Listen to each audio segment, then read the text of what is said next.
Le Sahel, autrefois une terre de souffrance, est en train de se réinventer sous les yeux du monde. Un jeune capitaine de 37 ans, Ibrahim Traoré, a pris les rênes d'un mouvement révolutionnaire, non pas par la guerre, mais par la souveraineté. Depuis que la France a quitté la région, un autre chapitre s'écrit. Un Sahel plus fort, plus indépendant, réclamant son futur. Mais cette transformation soulève une question cruciale. Peut-on réellement bâtir une économie de sécurité en Afrique sans dépendre de l'Occident ? Ce n'est pas une histoire de guerre, mais de renaissance. L'avenir du Sahel est désormais au centre des préoccupations. Un modèle qui pourrait inspirer toute l'Afrique. Le Sahel, une région en proie au conflit depuis des décennies, se trouve aujourd'hui à un carrefour décisif. Ibrahim Traoré, en tant que leader du Burkina Faso, incarne l'espoir d'une transformation radicale. Il a mené une révolte contre l'influence coloniale et les puissances étrangères, notamment la France, et s'efforce de réécrire les règles du jeu. Son projet ambitieux vise à créer une économie de sécurité, mais surtout à briser les chaînes de la dépendance vis-à-vis des anciennes puissances coloniales. Mais l'enjeu est énorme. Le défi n'est pas simplement militaire, mais économique et social. Peut-on réellement bâtir un modèle de souveraineté durable dans une région marquée par la pauvreté, l'instabilité et des menaces terroristes persistantes ? La réussite de ce projet pourrait bien redéfinir l'avenir du Sahel et de l'Afrique, offrant une alternative au système économique mondial actuel. En revanche, l'échec pourrait signifier un retour à la dépendance, à l'instabilité et à une nouvelle génération de conflits. Ce pari est celui de la souveraineté, de la dignité et de l'autosuffisance. Le Sahel est-il prêt à relever ce défi monumental ? La transformation du Sahel ne commence pas seulement par des actions militaires, mais par un changement de vision. Ibrahim Traoré, en tant que jeune leader, a initié une révolution pacifique, en mettant l'accent sur la souveraineté nationale plutôt que sur l'armement.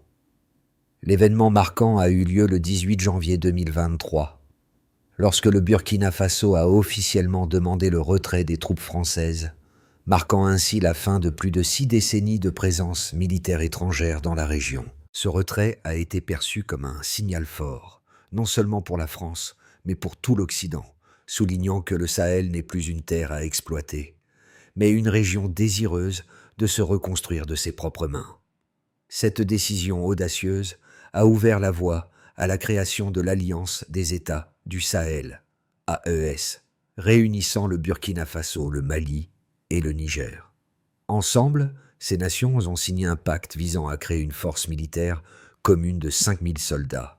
Mais cet accord militaire n'est pas seulement une réponse aux menaces extérieures. Il marque un tournant pour la souveraineté économique de la région. L'objectif est de bâtir des infrastructures de défense et une économie autonome, réduisant ainsi la dépendance vis-à-vis des puissances extérieures.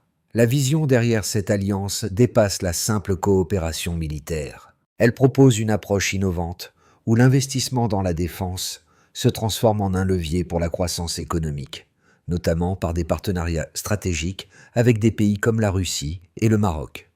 Le projet, évalué à 12 milliards de dollars sur une décennie, a pour ambition de stimuler l'industrie locale et de créer des emplois, tout en soutenant la stabilité à long terme de la région. Cependant, les obstacles restent nombreux. Le Sahel, malgré ses ressources humaines et naturelles, est encore en proie à une pauvreté extrême, des conflits internes et des menaces terroristes persistantes. La question demeure. Ce projet ambitieux peut-il vraiment réussir là où d'autres ont échoué ? Ibrahim Traoré, à seulement 37 ans, incarne la figure centrale de cette transformation radicale du Sahel. Ancien militaire, il a su utiliser son charisme et son influence pour redéfinir le paysage politique de la région. Depuis sa prise de pouvoir, Traoré a déployé des efforts considérables pour mobiliser les nations du Sahel autour d'une vision commune de souveraineté et d'autosuffisance. Sa décision de demander le départ des troupes françaises aux Français a marqué un tournant historique et a ouvert la voie à des initiatives inédites de coopération régionale. L'impact de sa leadership ne se limite pas à la sphère militaire. Traoré a également réussi à attirer l'attention de puissances non occidentales, comme la Russie et le Maroc, qui sont devenus des partenaires clés dans le projet de reconstruction du Sahel. Ces alliances stratégiques sont essentielles non seulement pour la défense, mais aussi pour soutenir une économie locale robuste. Traoré, avec son projet de l'Alliance des États du Sahel, cherche à créer un modèle unique de gouvernance qui intègre à la fois les dimensions militaires et économiques, une approche qui pourrait changer le destin de millions de personnes. Le projet de Traoré n'est pas sans risque. Les tensions internes entre les pays du Sahel, ainsi que la menace persistante des groupes terroristes, pourraient mettre en péril cette ambitieuse vision.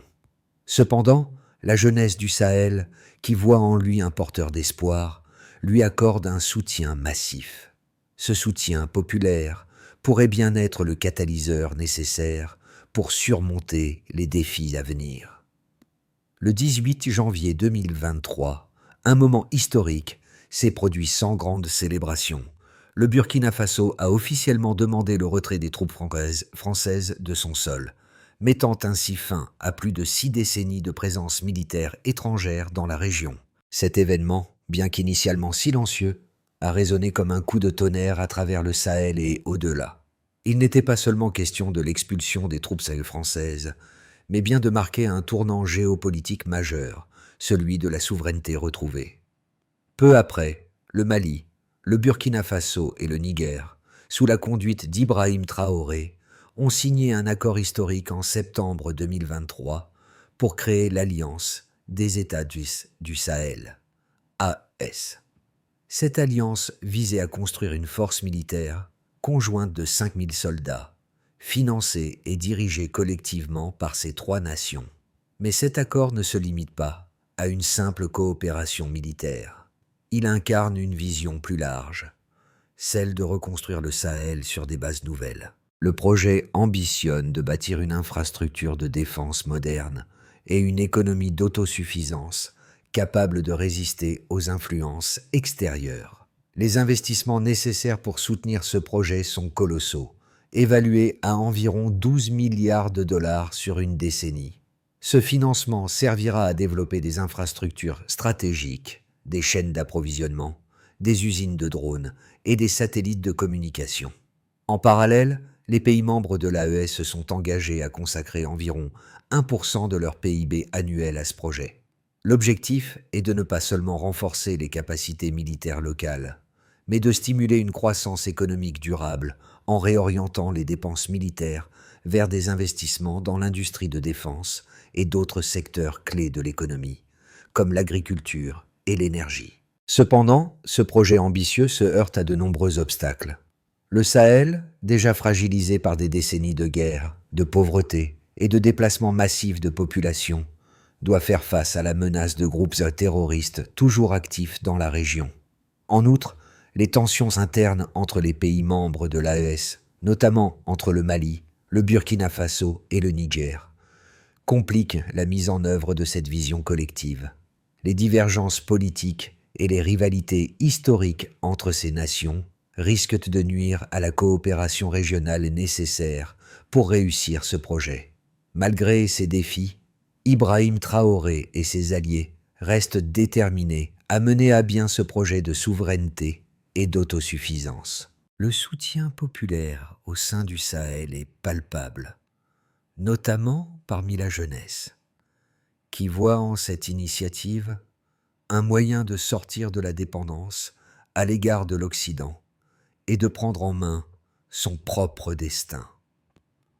Les premiers signes d'une coopération renforcée entre les 3 nations commencent à se dessiner, mais la route est encore semée d'embûches.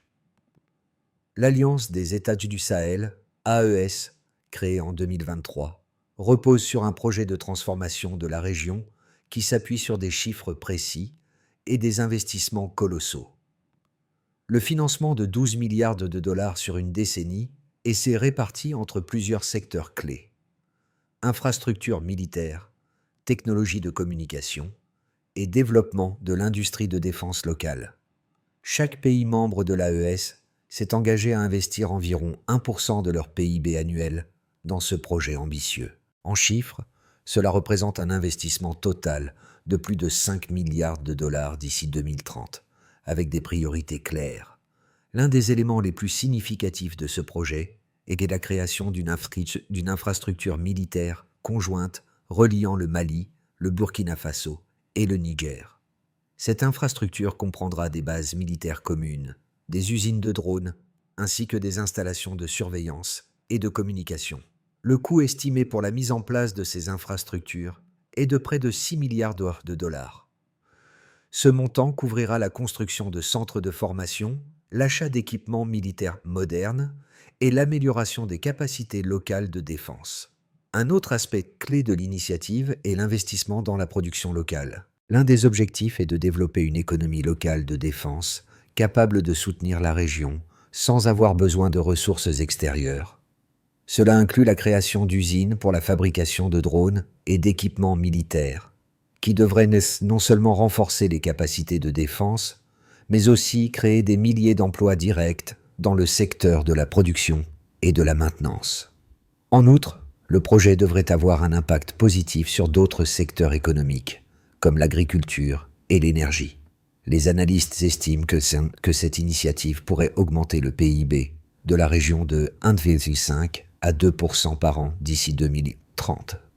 Un autre aspect du projet qui a attiré l'attention internationale est la collaboration avec des partenaires non occidentaux, tels que la Russie et le Maroc. Ces partenariats se permettent de contourner la dépendance historique à l'égard des puissances occidentales, tout en offrant un soutien indispensable pour la mise en place des infrastructures et des technologies nécessaires. En 2023, la Russie a signé un accord avec l'AES pour fournir une aide en matière de formation militaire et de soutien logistique, un tournant stratégique majeur pour la région.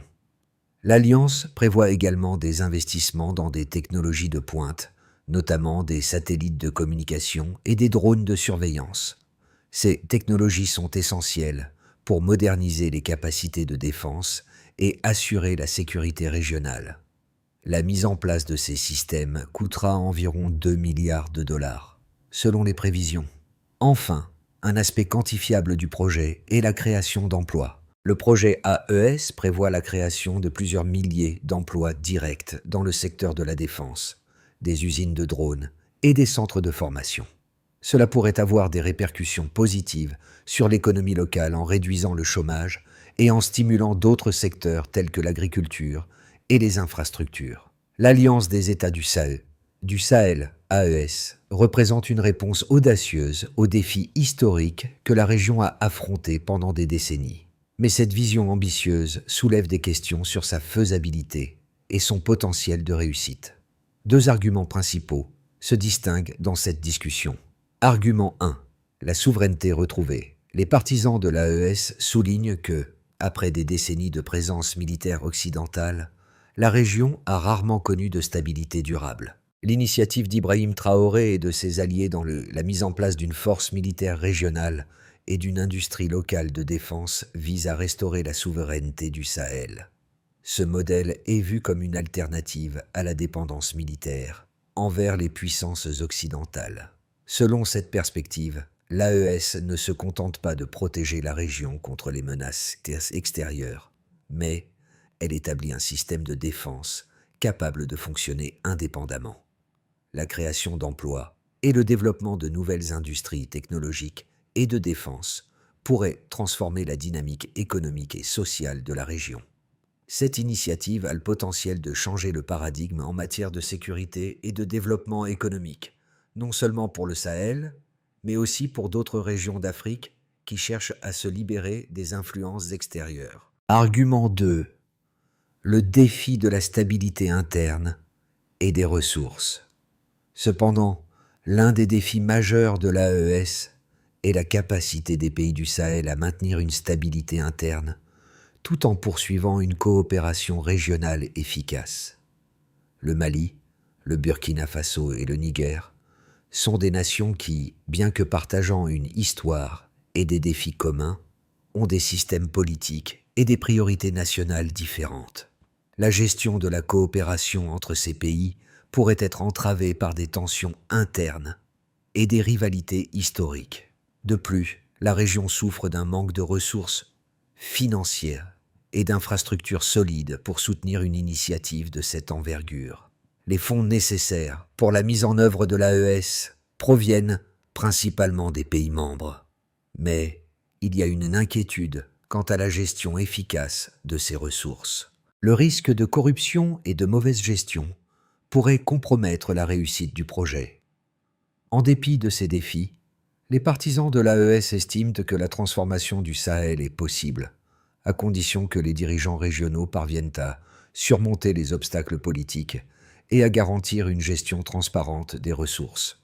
L'initiative est ambitieuse, mais elle offre un espoir renouvelé de bâtir un Sahel autonome et souverain. L'initiative de l'Alliance des États du Sahel, AES, semble prometteuse, mais il existe une réalité qui ne peut être ignorée. La mise en œuvre de ce projet colossal est semée d'embûches. Si la région parvient à surmonter les défis internes et les tensions géopolitiques, l'impact potentiel sur l'avenir du Sahel pourrait être révolutionnaire. La création d'une infrastructure militaire commune et l'investissement dans des technologies de pointe, comme les drones et les satellites de communication, sont des étapes cruciales pour sécuriser la région contre les menaces extérieures. Cependant, l'une des plus grandes révélations est que ce projet ne se limite pas à un renforcement militaire. L'AES propose une approche innovante qui lie sécurité et développement économique. Les fonds alloués à la défense seront en grande partie utilisés pour stimuler la croissance locale, en investissant dans des secteurs comme l'agriculture, l'énergie et la production industrielle. Ce modèle d'autosuffisance pourrait bien devenir un modèle pour d'autres régions d'Afrique, si l'AES parvient à réussir. Mais la route reste incertaine et les défis logistiques, financiers et politiques demeurent. Le vrai test pour Ibrahim Traoré et ses alliés sera de transformer cette vision en une réalité concrète, dans un environnement aussi complexe. L'Alliance des États du Sahel, AES, n'est pas simplement un accord militaire. Elle incarne un projet global de souveraineté, de sécurité et de transformation économique pour toute la région. Si le projet réussit, les conséquences pourraient être profondes et toucher plusieurs domaines vitaux pour l'avenir du Sahel. Concernant la sécurité régionale, la création d'une force militaire conjointe. La création d'une force militaire conjointe de 5000 soldats permettra de renforcer les capacités de défense des pays membres de l'AES.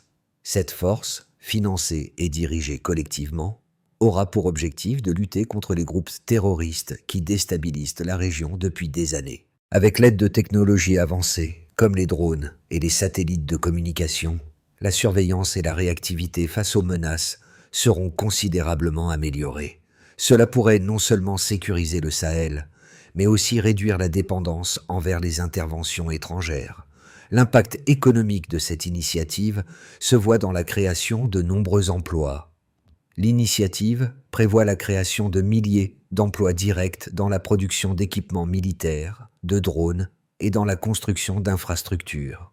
À long terme, la région pourrait bénéficier d'une économie locale robuste, renforcée par des investissements dans l'industrie de défense, mais aussi dans des secteurs tels que l'agriculture et l'énergie.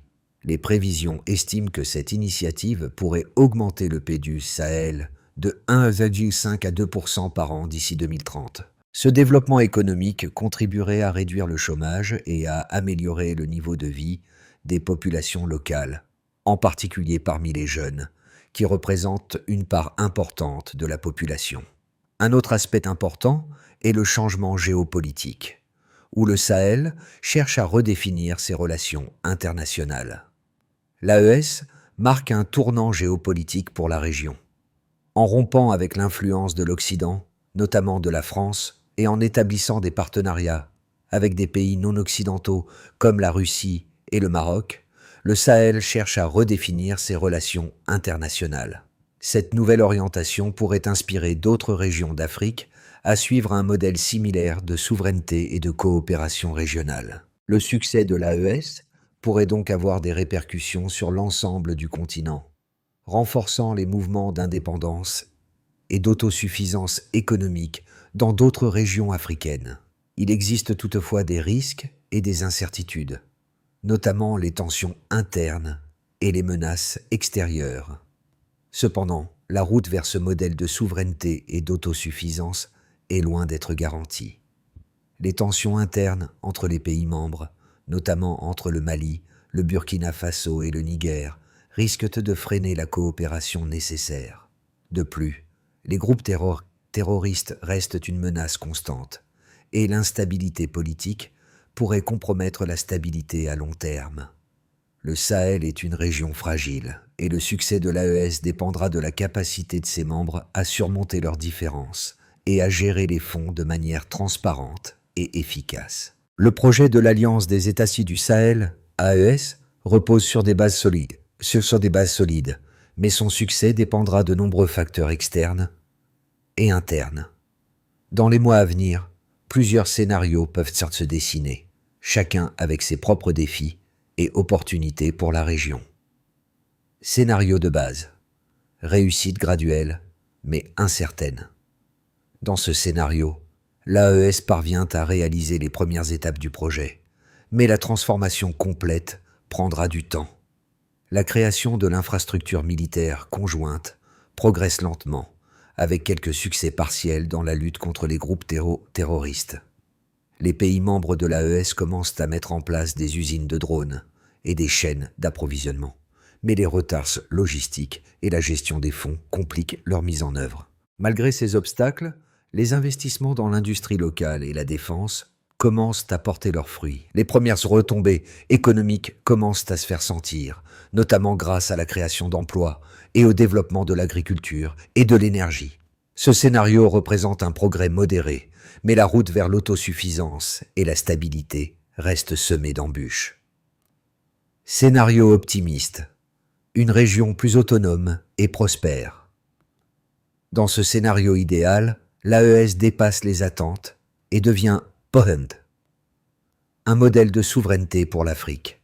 Les tensions internes entre les pays membres se dissipent grâce à une meilleure gouvernance et à une coopération renforcée. Les investissements dans la défense et les infrastructures entraînent une croissance économique soutenue. Les usines de drones, les bases militaires communes et les réseaux de communication permettent à la région de mieux se défendre contre les menaces terroristes et d'encourager l'investissement dans des secteurs clés comme l'énergie, l'agriculture et les technologies.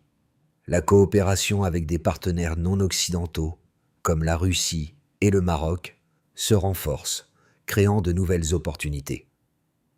Économique. L'AES devient une puissance régionale, capable de se défendre et de se reconstruire sans dépendre des puissances étrangères. Ce scénario serait un véritable tournant pour le Sahel et pourrait inspirer d'autres régions d'Afrique à suivre un modèle similaire. Scénario pessimiste, l'effondrement sous le poids des défis. Dans le scénario le plus sombre, l'AES échoue à réaliser ses ambitions. Les tensions internes entre les pays membres persistent et les divergences politiques nuisent à la coopération. Les projets industriels, notamment les usines de drones et les chaînes d'approvisionnement, prennent du retard en raison de problèmes de financement et de mauvaise gestion. La corruption et les malversations financières compliquent la mise en œuvre du projet, et les groupes terroristes continuent de déstabiliser la région. Les investisseurs étrangers se désengagent et les promesses de transformation économique s'éloignent. L'AES se trouve confronté à un dilemme. Continuer sur cette voie incertaine ou accepter un retour à la dépendance envers les puissances étrangères. Dans ce scénario, le Sahel pourrait retourner à la situation de vulnérabilité et de dépendance qu'il cherchait à surmonter. L'Alliance des États du Sahel, AES, offre une opportunité rare de redéfinir l'avenir d'une région trop souvent perçue comme un terrain de guerre et de pauvreté. Mais cette initiative ne concerne pas uniquement les nations du Sahel, elle interpelle le monde entier. Si le projet réussit, il pourrait devenir un modèle pour d'autres régions en développement, montrant qu'il est possible de se libérer des chaînes de la dépendance économique et militaire. Pour les jeunes générations du Sahel, cette initiative représente bien plus qu'une simple restructuration économique. C'est une chance de bâtir un avenir où l'autonomie n'est pas un rêve lointain, mais une réalité palpable. Ils ont été témoins de décennies de promesses non tenues par les puissances étrangères. Aujourd'hui, ils regardent Ibrahim Traoré et ses alliés avec un espoir renouvelé. Cette génération pourrait être celle qui brise le cycle de dépendance et forge un destin plus digne. Mais l'AES, dans sa quête de souveraineté, a besoin de soutien à l'échelle mondiale. Ce projet ambitieux ne pourra réussir sans la coopération de la communauté internationale. Les investisseurs, les chercheurs et les ONG doivent voir dans cette initiative une chance de réorienter les efforts vers un modèle plus équitable, qui met l'accent sur l'autosuffisance et le développement durable. Le Sahel, s'il réussit à réaliser cette vision, pourrait devenir un phare d'espoir et de résilience, non seulement pour l'Afrique, mais pour le monde entier. Pour que l'Alliance des États du Sahel, AES, réussisse à concrétiser sa vision de souveraineté et de prospérité, plusieurs étapes clés doivent être franchies. La première de ces étapes est la consolidation de la coopération régionale. Les pays membres doivent dépasser leurs divergences politiques et historiques pour travailler ensemble de manière cohérente et efficace. La création d'une gouvernance partagée, fondée sur des principes de transparence et d'équité, est cruciale pour garantir que les ressources de l'AES soient utilisées à bon escient. Cela inclut la mise en place de mécanismes de contrôle rigoureux pour éviter toute forme de corruption. Ensuite, la gestion du financement doit être assurée de manière stable et continue. L'AES a besoin de ressources suffisantes pour mettre en œuvre ses projets d'infrastructure, notamment la construction de bases militaires communes, la fabrication de drones et l'installation de technologies de communication. Un cadre de financement clair, soutenu par des partenaires internationaux non occidentaux comme la Russie et le Maroc, doit être mis en place pour garantir que les investissements nécessaires arrivent à bon port. Enfin, le développement des secteurs non militaires est essentiel pour assurer la durabilité du projet. L'AES ne doit pas se contenter d'investir dans la défense, mais aussi dans des secteurs vitaux comme l'agriculture, l'énergie et l'éducation. La création d'infrastructures de base, comme des routes reliant les trois pays, facilitera les échanges commerciaux et renforcera l'économie régionale. L'industrialisation locale, la création de chaînes d'approvisionnement autonomes et la promotion de technologies adaptées aux besoins locaux permettront d'assurer un développement économique durable, réduisant ainsi la dépendance à l'aide internationale. Le Sahel est en train de redéfinir son avenir. Ibrahim Traoré, en tant que leader visionnaire, représente non seulement l'espoir pour des millions de jeunes Africains, mais aussi un symbole de résilience face à l'adversité. Alors que la région s'éveille à une nouvelle ère de souveraineté, les choix qui seront faits dans les mois à venir détermineront si ce projet ambitieux deviendra une réalité ou une promesse non tenue. La route est semée d'embûches, mais les pays du Sahel, unis par une volonté commune de se libérer des chaînes du passé, peuvent réussir là où d'autres ont échoué. Si l'AES parvient à surmonter les défis politiques, économiques et sécuritaires, elle pourrait bien devenir un modèle de souveraineté pour l'Afrique et au-delà. Mais ce ne sera possible que si la coopération régionale est solide et si les ressources sont utilisées de manière transparente et efficace. Dans ce processus de transformation, l'engagement des jeunes générations, l'investissement dans des secteurs stratégiques et la création d'une économie locale forte seront essentiels pour forger un avenir indépendant et prospère. Le Sahel est prêt à écrire un nouveau chapitre de son histoire, une histoire d'espoir, de dignité et de souveraineté retrouvée. Le Sahel est en train de se transformer sous nos yeux. Mais cette transformation n'est pas seulement l'affaire des dirigeants de la région, elle nous concerne tous. Chaque individu, chaque organisation, chaque nation a un rôle à jouer dans ce mouvement de souveraineté et d'autosuffisance. Ce projet d'une nouvelle Afrique, autonome et responsable de son destin, peut inspirer le monde entier. Aujourd'hui, le Sahel cherche à bâtir un avenir solide, sans dépendre des anciennes puissances coloniales. C'est un projet qui mérite notre attention et notre soutien, que ce soit à travers des investissements dans la région, une collaboration stratégique ou simplement en partageant l'histoire de cette révolution. Nous avons tous quelque chose à offrir. Le Sahel a montré qu'il ne se contentera pas d'être un spectateur de l'histoire mondiale, mais qu'il choisit de la façonner. Rejoignez ce mouvement pour soutenir l'Afrique du Sahel dans sa quête d'indépendance et de prospérité. Chaque action, aussi petite soit-elle, compte. L'avenir du Sahel est entre nos mains.